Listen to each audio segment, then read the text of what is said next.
فلهم أجرهم عند ربهم ولا خوف عليهم ولا هم يحزنون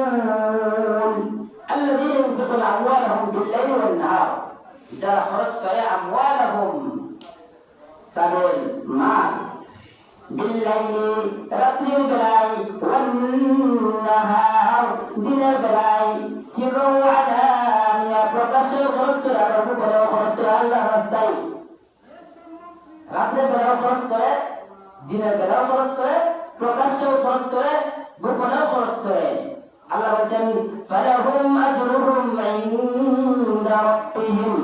তাদের পক্ষ থেকে পূর্ণ আজর পাইবে পূর্ণ প্রতিদান পাইবে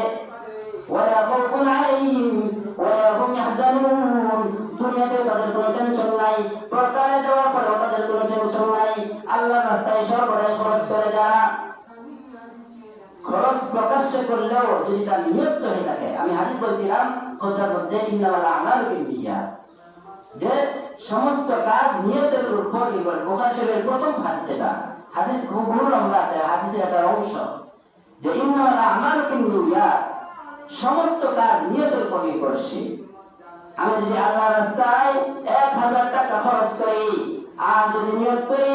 আমার জায়গা থেকে আরো অনেকে খরচ করবে তাহলে এটা আমার সওয়াব বাড়বে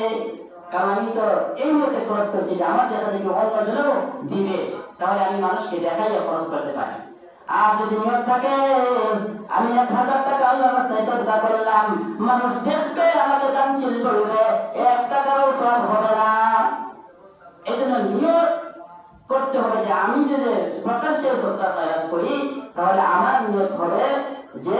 আমার জায়গা থেকে অন্যজনের সদকা খয়রাত করবে অন্যের উপকার পাইবে তা অন্যজনের দুনিয়া পাইতে হবে অন্যজনের আখিরাত পাইতে হবে অন্যের সেবা আমার দ্বারা পাইবে আমি অন্যজনের সেবা করলাম তাহলে নিয়ত সবচেয়ে বেশি গুরুত্বপূর্ণ হজ করলে মহব্বতের 5টি কথা বলছিলাম একটা হইল